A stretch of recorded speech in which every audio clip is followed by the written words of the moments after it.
Welcome back to Local Legends, brought to you by The Inside Game, helping athletes recognise pressure, reset and respond with composure when it matters most. This podcast is about people you hear about locally, but the ones who make a real impact through how they play and carry themselves.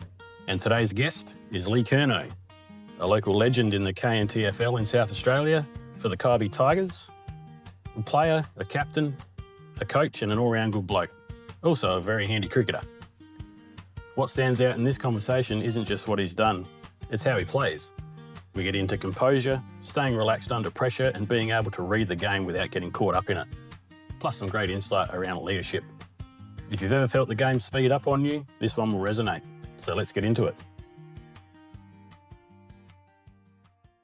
Lee Curnow, thanks for joining me on the Local Legends podcast. No worries, Collie.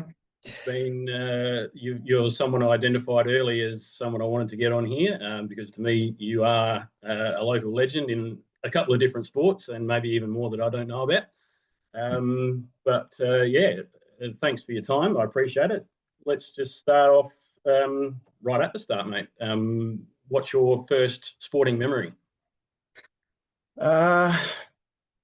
When you sent out those questions, I'd have a good think about that actually, because for some reason I don't remember being in love with sport all that early, but I remember when I sort of came into my teenage years and started watching a bit of footy, and then Carlton was the premier team at the time, and started to watch them in grand finals and thought that was pretty cool, and would run around the lounge room kicking my balloon footy through the doorways and all that sort of stuff, and still a Carlton tragic now, sadly, but yeah, kicked a lot of goals with those balloons, and pretending to be started anybody out there. What's that, sorry? Were you pretending to be anybody at the time? Oh yeah, just Kernahan and Bradley, and then later on Williams and like Mark Nailey and Peter Motley and all these other famous Carlton names. I've never been one to sort of idolise individual players or sports people as such, but just that whole group of Carlton blokes when I was growing up, I still have a bit of a soft spot for. And then after that, like footy's probably been my main sport. Cricket also pretty big in my life, but I just sort of worked my way up from playing pre-junior colts at Lucindale. We had a farm down there, and then Lucindale was always too small to put their own junior colts team in, so we used to have little scratch matches and all that. And then as a 12 or 13-year-old, I was playing senior colts against much bigger kids, and then we moved over to Victoria to Lake Bolac, and they just recently merged with the neighbouring town, who were their hated rival, but it was a really good club environment, and I all of a sudden was playing with kids of my own age, and started to get a few kicks and enjoy that, and then went into senior grades and won a flag when I was 16 out of the back pocket in A grade, and I was very fortunate to be a part of that, and that was a great grounding, and things went on from there. So that was a really good launching pad into senior footy for me, for sure. Absolutely, yeah. So obviously, my memories of you looking up to the A grade players at the Kybybolite Tigers at the time, as a high school footballer, junior footballer. Do you have sort of any? You've sort of gone into the first clubs that you belong to. Do you have sort of a place where you felt at home straight away? Was that Kyby, or was that before that?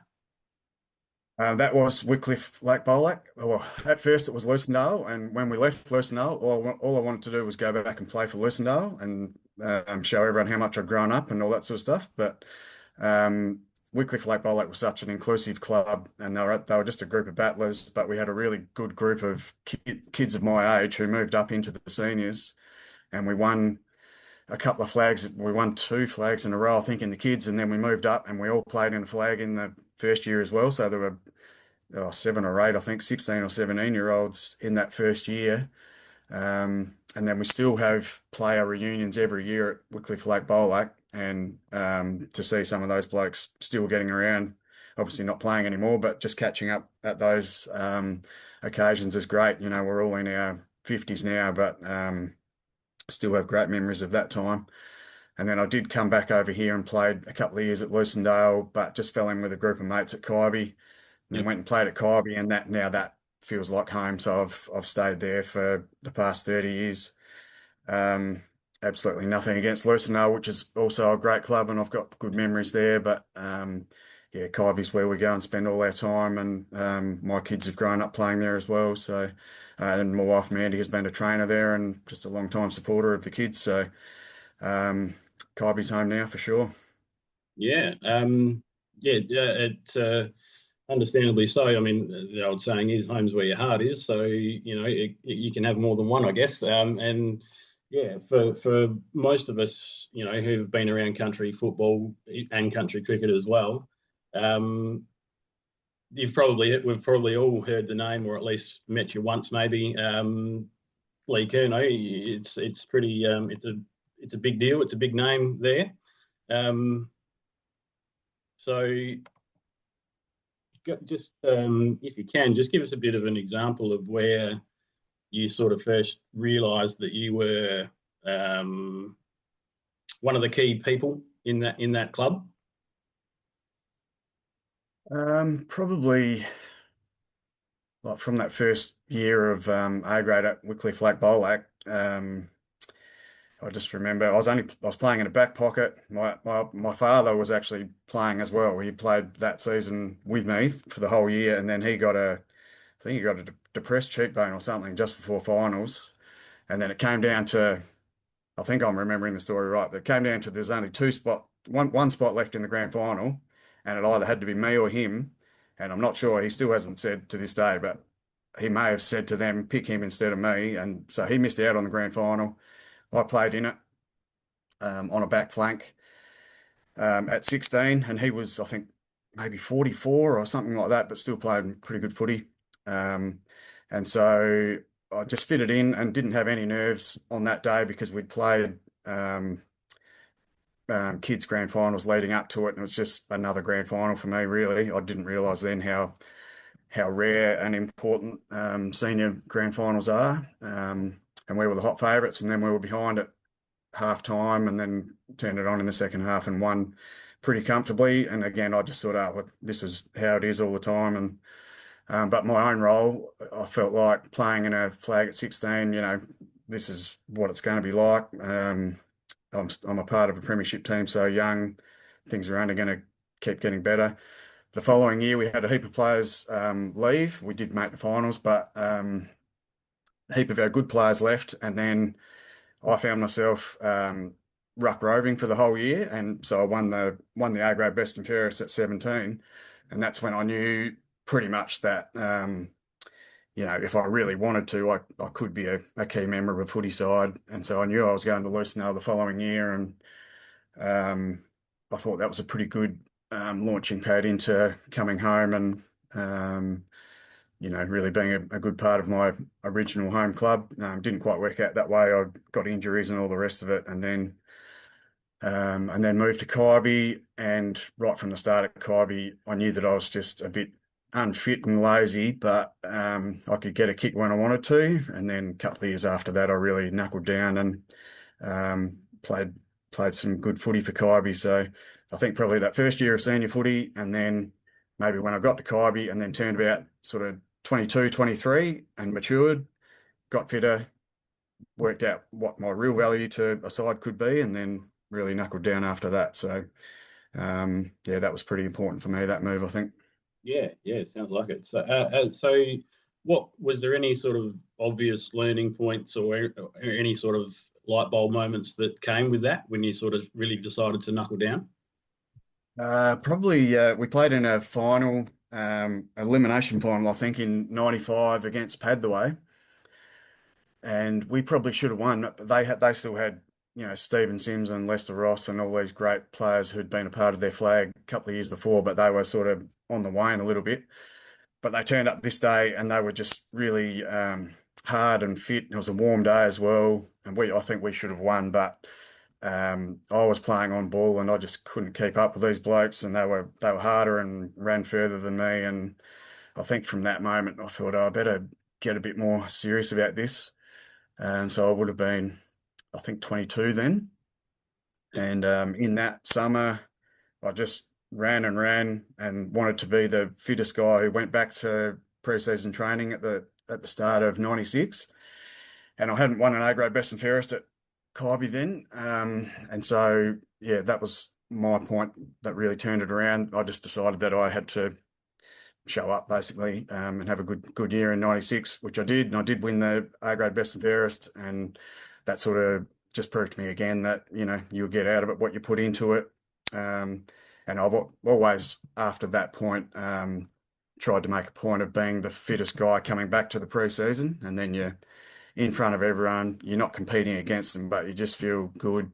You've just got a good, confident feeling, and you've done the work, and then everything will be fine after that. And so I guess that's sort of a standard you've set for yourself, but it's also setting the standard for the group, I guess, isn't it? When you come back in top shape, and everyone can look at you and go, "Wow, this is what I need to do as well." Yeah. Did you sort of take that mentality into the leadership roles that you've found yourself in after that? Was that sort of something that you really wanted to instill? Is the preparation that you can do behind the scenes? Yeah, definitely. When I coached for the first time in 2003 at Kybe, I went back home to Wycliffe Bolake for 1 year in 2002, and we won the flag again over there, which was great, just for a 1 year break from the local scene. And then came back as the A grade coach in 2003, and decided that the way we are going to go about it was, we had a really young, like a good, not a premiership window age group, but good mid-20s sort of people. And I thought, if we get really fit, we could surprise a few sides. And so I made sure I came back fit, and so I could lead the runs and win the long distance running and all that sort of stuff, and just show that I'm not all puff and washed up. So it was good to be able to lead like that. And for the next couple of years, as I got a bit older, I had to work a bit harder in the pre-seasons to make sure or the pre-seasons to make sure I was still coming back fit. But I feel like I did, probably lead by example in that area at least. Yeah, from my experience, definitely. I was in and out of that 2003 side for the year, and the grand finalist for 2 years in a row, was it? Yeah. We lost both times, unfortunately, but had a good year. So in the off season, you're obviously a very good cricketer as well. Was that a focus? Did you switch between cricket and footy at all, or was it still you play cricket in the summer just for something to do, bit social, bit more relaxed, or was that still like a real driver for you to win there? Because you won obviously lots of awards and premierships and stuff at cricket as well. Yeah, I didn't play for the awards or anything, cricket especially, but from about the age of 12 or 13, blokes in the country from where I come from play cricket in the summer and then play footy in the winter, and I just continued on doing that. And it's not, I did sort of reflect a little bit when I got older, and I had a few years break from cricket because when we had kids, I found I was spending a lot of time away from the house and the kids and Mandy, my wife, and just thought, it's not really fair that I just keep on swapping from season to season and just doing my own thing. So you just got to be a bit more mindful of that. But for, I don't know how many years it was there, 20 years or 25 years, and I would have kept on doing it too because I loved it. It was the end of cricket season, you get into footy. I mean, been doing pre-season for a while, but your focus shifts. And then at the end of footy, you go out to the cricket nets and get stuck into that. So I absolutely love both sports, and the team environments that both of them brought. And, making a few runs and taking a few wickets was a bit of a bonus on top. Yeah. So a lot of the probably the most recurring theme that I'm finding as I do these episodes is that the mateship and camaraderie that come with team sport. Can you sort of give me a bit of an idea on what's that like, what that's like for you, as far as what might be different if you weren't playing sport or a team sport even? Yep. At the time, I just liked going to a place where there was a whole heap of blokes who I liked who were also going and doing the same thing. And so I just enjoyed playing team sport from that perspective. I also enjoyed playing individual sports, so it wasn't just team sport. I like sport in general. But now that I think about it, the really important things that you take out of it are shared experiences like that first premiership when I was 16. Like you can never take that away. And that group of people, we were all mostly locals and just really got on well together. And even though I was a fair bit younger than a lot of the team members, I still get on really well with them now. And then there's another couple of years. I mentioned 2003, but probably 2004 at Kybe was my most memorable year. I was the coach again, and we made the grand finals, I think, in both grades, A grade and B grade. You would have still been there then. Um, and we lost the A grade, but we had such a good year, and we were all similarly aged people. I was a couple of years older than most, but they were again in those mid-20s, and we had some real characters there. Not to single out too many, but the Panel brothers were there, Ryan White, Greg Hendry, um, just some random fellas as well, Spider Hawker, Frank Maggie at the end of his career, Paul Russell, David Castine, these sort of fellas, who I still get on really well with now. And we just had a fantastic year socially and footy wise. Went through the whole year undefeated, lost the second semi, won the prelim, and then unfortunately lost the granny. That would have capped off a career high for me. But we did lose, but we sort of felt, myself and Mike Panel felt that we had such a good time that we actually organised a reunion of that group, not last year, but the year before. And we got the A grade and B grade teams together out there at Kybe and had a reunion. We just called it a past players day because it wasn't a reunion of a premiership or anything, but it was just great to get everyone together. And I think we had a list of 60 players or something, and 50 something turned up that day. Wow. It was a really good back two. And that drove home to me again while we play team sport, just shared experiences. And, they are lifelong mates, even if you don't talk to them every day, every week, every month, even. Yeah. It's just great to have that common ground with so many people. That's actually pretty incredible that even though it was a losing day on the grand final day, that you still felt like winners and you still had such a great time that you reunite anyway. That's what it's all about, I think. That's brilliant. I'm really happy to hear that. Obviously, there's good times like that. Personally, for you, the tough times. I know you've been through a few injuries and things like that. Just take me through a bit of the tougher things that sort of gave you the lessons that you might have needed to know or did learn from afterwards.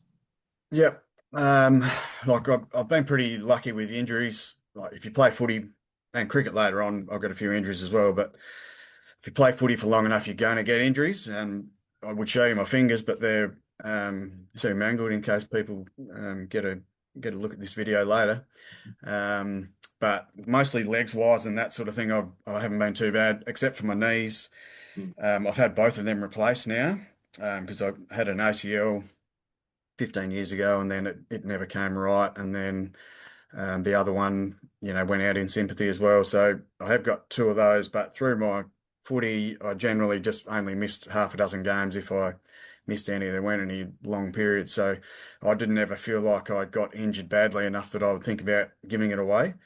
Yep. I did have to sort of change the way I played a bit. I was a bit keen maybe early on, and I would sort of dive in head first, or just put an arm in the wrong spot, or just do things like that. So I got a cheekbone and a clavicle and a few other, and fingers, of course, but things like that. And then you just play a bit smarter as you get a bit older. But I never really had a challenge that put me off playing competitive sport at all. But as far as heartbreaks or career lows, that 2004 grand final was definitely a career low. That would have been the 30th, I think, anniversary of when Kybe last won it. Yep. and we still haven't won it since then. So it's now over 50 years since we've won one out at Kybe, the A grade. And that sort of wears a little bit heavy on me because we could have done things a little bit different that day, but you can't take it back. And I've still, got no regrets about the actions of anyone on that day or anything like that. It's just Yep. it's a bit sad that we couldn't get it done.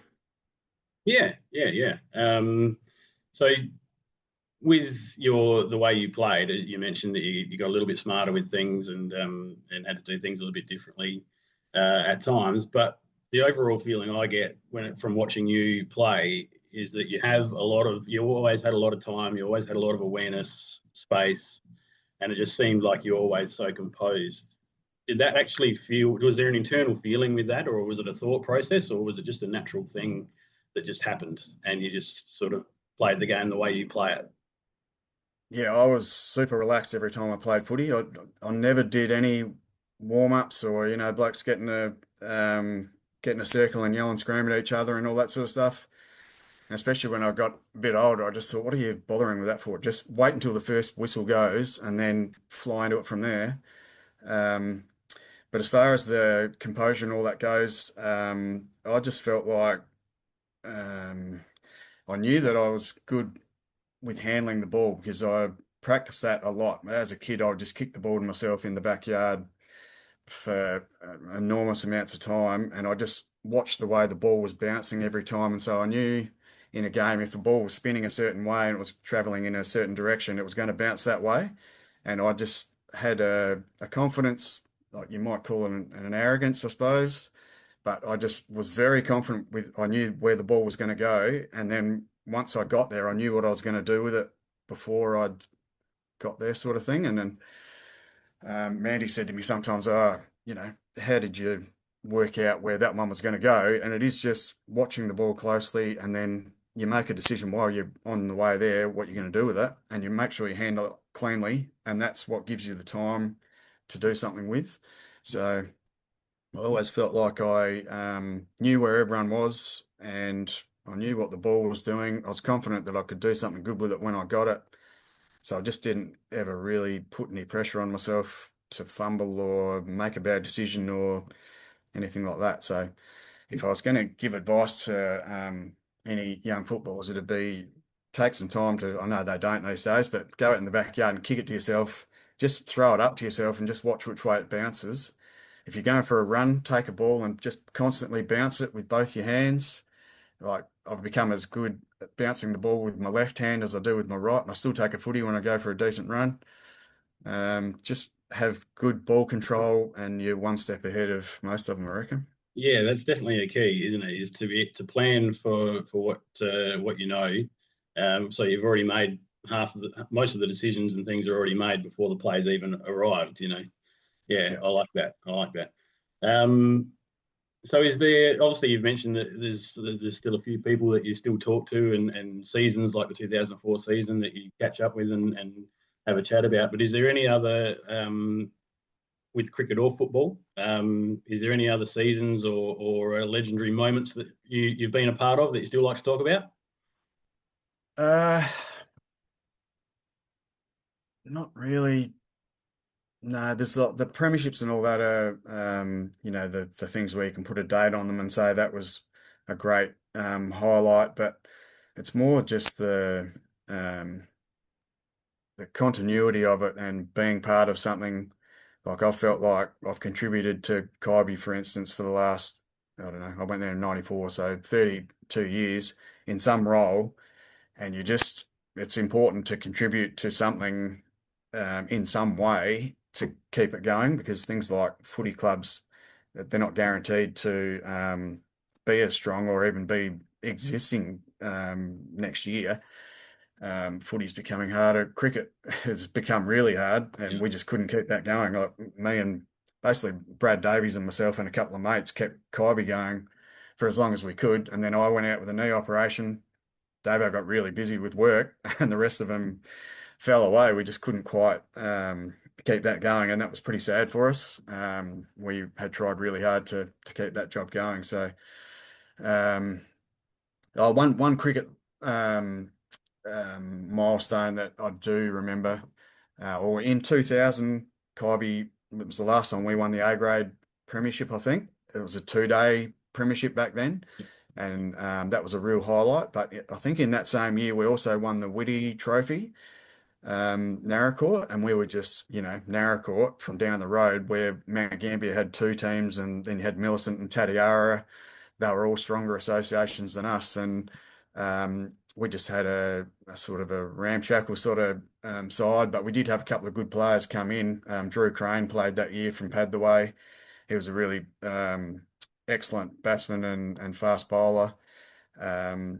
Snowy Boston was at his peak sort of thing. I think Lauren Bald might have been playing. Old Rick Kavanagh, just a crafty medium pacer. Willie Hislop, the wicket keeper.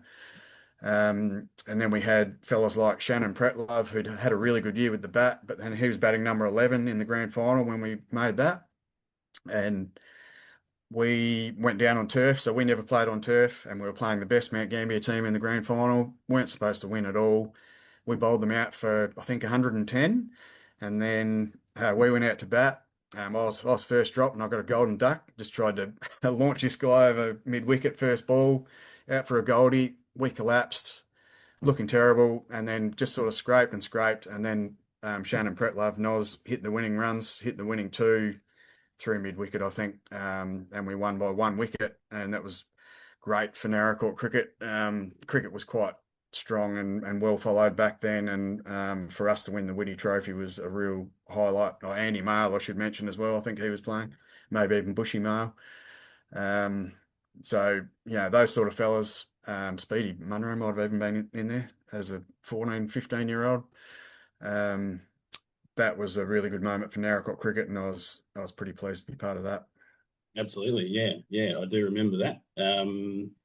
Definitely one to remember for us, as juniors, because it's something we wanted to do. We never quite got there afterwards, but it's something we had a few cracks at afterwards, trying to emulate you guys. All right, so let's just jump into some quick stuff. Your all-time sporting hero. Who's the person you wanted to be? Probably Sticks Kernahan.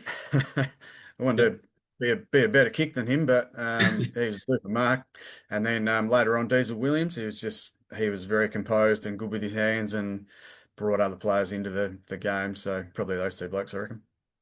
And it's Diesel Williams, for me, having seen you play a lot of football, is probably back in the day. Yeah, you were probably a bit more like him. But if I was to compare you to somebody as a footballer now, I would say Scott Pendlebury. Just smooth moving, always got time, always makes the right play. So Interesting you say Diesel Williams, because he was very similar, although probably a bit shorter and slower. Your all-time favourite sporting moment? Probably something to do with Carlton, I'm assuming, but we'll see. What's your all-time favourite sporting moment? Well, I was on a footy trip when Carlton won their last A-grade premiership in '95. I remember running naked around a pool table in the Ozone Hotel after the grand final. That was good. But it's all been downhill from there for the Blues. But probably, winning that flag at 16 back in whatever year that was, 1990, 91. 1990, and then going back for that 1 year in 2002 and winning another one at Wycliffe Lake Bowl. That was another highlight. Yep. So when you look at now, obviously your playing days are finished in both cricket and footy. What is your not necessarily just the biggest gripe with today's footy, but what's the biggest difference overall that you see with today's football and cricket? Footy number of imports is huge. It's a local level. A lot of people think it's out of control, and it is. Like the amount of money being paid out by our local clubs, there's no way they can recoup that from getting more people through the gate or having people at their functions. But on the other hand, I do understand it, because some of those smaller clubs, they just haven't got the population there. They need to bring in, Adelaide-based players, Melbourne-based sometimes even, Mount Gambier or whatever. So I do get it, but it is a bit sad to see, minibuses with 13 or 14 A-graders coming on them. But the same thing's happening back at my old club at Kybybolite. They're bringing a bus from Geelong. There's no local population there to sustain those clubs, so Yeah. um, that is a bit sad. But I do understand it by the same token. Cricket-wise, the whole thing is just sad. It's summer sport. Narracourt used to have its own association, most recently with 6 or 7 sides. Before that, it was, up to 25 sides with an A grade and a B grade and Colts. And then it just gradually fell away until now we've only got Lucindale and Narracourt, and they're playing in a Millicent-based league. It's great they've done that to keep things going, and Lucindale and Narracourt can still be competitive. But as you'd know, Colo, like the days when you were winning premiership after premiership, it was actually quite a good standard Yeah. cricket comp we had here, with 6 or 7 A grade teams, and with Narracourt Townies setting the standard. There's just not that same age group of, say, 25 to 35-year-olds interested in playing cricket. They play for juniors and then they stop playing cricket, and then that's it. They never go back to it. So I think, yeah, we're really in trouble there. I agree, and it's sad to see, especially for cricket. Do you have any ideas on why that might be? Like, I've got a bit of a theory now that it comes down to social media and the highlight culture and those sort of things, that people get to a point through their junior sporting days that they've already had enough of that sort of. They've almost playing junior sport, local sport, and got elite pressure on them already, because everything's recorded, everything's uploaded, and everybody can contact you at any time with something you might have done wrong, or completely embarrass you with things if you haven't quite lived up to what it should be like, or those sort of things. So that's my sort of understanding, I think, on why there's such a big gap now in local sport. Is that fair to say, or is there anything else that you might think that attributes to it? No, I'd agree. I'd agree with that to a point, because people have got entertainment at their fingertips now, so you can stay at home and spend a Saturday afternoon scrolling or messaging your mates or making silly videos or whatever. You don't have to go out and stand on a hot cricket field, for a couple of hours before you get to bat for a couple of balls. Whereas growing up, that's all we had. So your Saturday afternoon was go and play cricket, or you sit at home like someone with with nothing to do. So yeah, I couldn't wait to get out there, but I can understand now that there's so much entertainment at your fingertips that if people see that as a bit of a grind, they're not going to sign up for it. And there's also, you mentioned about social media highlights and that sort of stuff. People still see footy as a bit of a highlight sport where you can go and play and there's a crowd, especially local footy. All the locals go and watch you. All they talk about is footy and who did what that day and so on. You go to cricket and you've only got the mums and dads and the occasional brother and sister, and no one actually cares as much. Yeah. And so it's less of a highlight sport. And people, like I said about the grind, they'd rather go to the beach than stand out on a cricket field for a couple of hours. Yeah, 5 very hours true. it is sometimes. So yeah, multitude of reasons, but I don't think we're ever turning it around, so we just got to accept it now. Yeah, true. All right. So just a bit of advice to your younger self, if you could give it, what would it be? I wish I wasted probably 2 or 3 years in the middle there, my late teens to early 20s. I was just a bit of a rabbit. I wasn't really switched on at all. I became more unfit than I should have. I was probably playing up a bit too much and just going out instead of being home, or trying to advance a career, or just get fitter or do more positive things. I was just I'd rather go to the pub. Yeah. But then I was really lucky. I met my girlfriend and now wife when I was sort of ready to come out of that period, I suppose, and have never looked back from there. So I think when you get in a more settled domestic situation, you eat better, you drink less, you exercise more, you're just doing more positive things. And yeah, I wish there was a way we could guide young people, especially blokes, towards that. But I'm sure there's science about that they don't reach maturity until 22, 23, Yep. mental maturity. There's not much you can do about it, but if we can be a positive influence on those, I've got two boys who are coming out of that age group now as well, so hopefully they've come through pretty well. And I think they're good, sensible boys, so we've done all right there, I reckon. From what I know, they certainly are, and obviously, if they're anything like you, level, calm, and pretty sensible. Um, so for those kids that are still playing sport, cricket, footy, do you have any advice for kids these days? Yeah, I'd say like a lot of them, including my kids, or at least one of them, complain about going to footy training and how it's, a commitment that you don't need twice a week and all of that. But I would see it as a great chance just to forget about the day's happenings, troubles, what's happening at work tomorrow. Leave your phone in your bag for a couple of hours. It's just great to run around, get some fitness, enjoy each other's company. It helps you play better footy. It helps you become better bonded with the people you're playing with.